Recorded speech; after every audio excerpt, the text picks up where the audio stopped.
I ain't gonna lie to you, my last Dragon Ball Z video got over 250 views. So you guys know I'm about to milk that cow again. Might as well talk about the best movie villain while I'm at it. I said what I said. Fight me. But I do appreciate the support I've been getting with just 4 videos. I'm close to 500 views. And I've been getting positive feedback on my videos. So thank you for all the love. Except for the Vegeta fanboys. I got comments from guys defending him like that's their own father. My bad guys, I didn't know he was like that. But before we talk about Cooler, we need a little flashback. On Planet Namek, Goku fought Cooler's little brother Frieza and killed him. Yep, that's the whole plot of the movie. Cooler getting revenge on his little brother. I mean, it's literally the title of the movie. I don't know what you guys were expecting.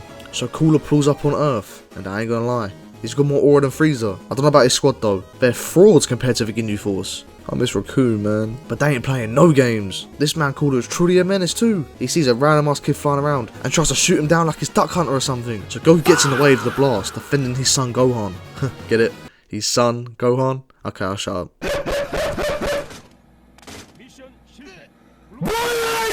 But this one blast pretty much put Goku out of action for 90% of the film. One laser beam did more damage to Goku than what Frieza did in their whole 5-hour fight. This motherfucker is built different, bro. Like, all Goku is hearing right now is when your Pokemon is on critical HP and that music starts playing. He is literally on his deathbed. I mean, this guy put down Goku like some disobedient dog.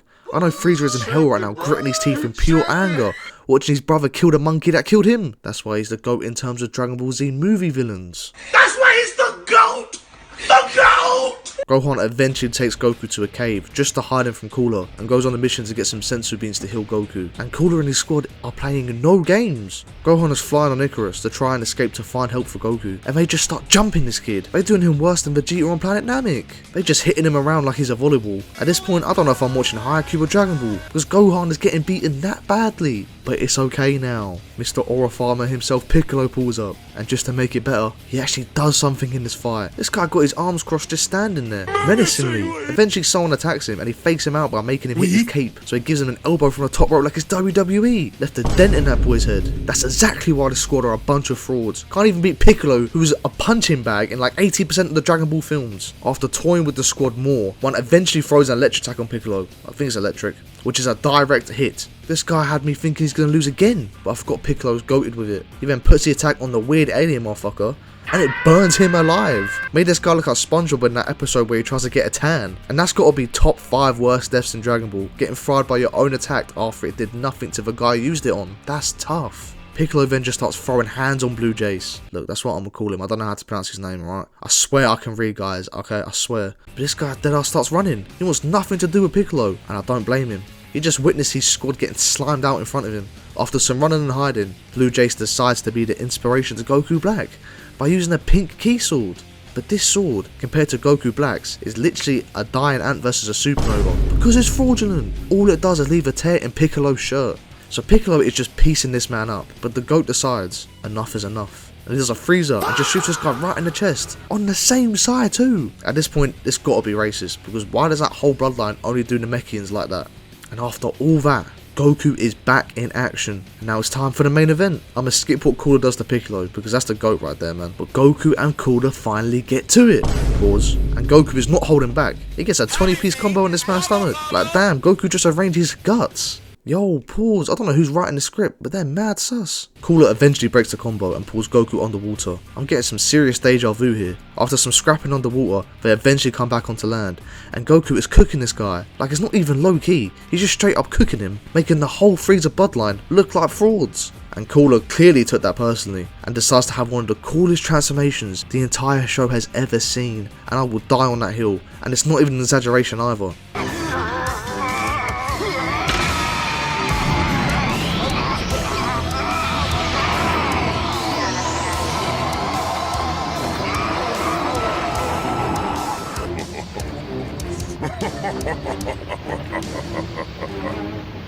Yes, time to die! I'm at the go! And now he's starting on Goku. He teleports behind Goku while he's trying to run away and delivers the meanest knee I've ever seen, pushing him all the way into a mountain. I'm like, yo, Goku, do something, fight back, man, do something, I don't know, man, just do something. So he eventually goes Kaioken, and it gets worse for him. Now Cooler is aura farming on him. He's punching him without even looking. So after getting his ass handed to him, Goku decides to finally use a Kamehameha. Because nothing else is clearly working, Cooler just stands there, watching it come to him, and just flies through it. Even Goku's never seen this before. He starts to get beaten up even more. Like, why hasn't he gone Super Saiyan at this point? Goku can clearly hear me as he finally decides to stop playing games, because he was getting straight belt to arse. He picks up some dead bird and revives it, and finally turns Super Saiyan. He decided to match Cooler for transformations, because this is my favourite Super Saiyan transformation. But this movie low-key fumbles here. I was expecting an amazing fight, something like Ali versus Frieza, except we got AJ versus Paul with how one-sided this fight was. Even Cooler couldn't believe it. Look at how shocked this motherfucker was when he threw a punch and did nothing. 5 minutes ago, that same punch had Goku's eyes rolling in the back of his head. So Cooler just gives up and decides to blow up the planet with a supernova. Goku catches that, and he starts to struggle low-key, but it's Goku we're talking about. He just throws it back into Cooler's face, which sends him across the galaxy and into the sun. This man was too cool to go out like that. Pun intended. Yep, that's how the movie ends. That's how the video's ending too. I just want to say though, thank you for the support. If this video does get, I'd say 10 likes in 24 hours, I will do a double upload in January. Stop the cap. So you know Jujutsu Kaisen Season 3 is coming out. You know I'm about to milk that cow too. I appreciate you guys.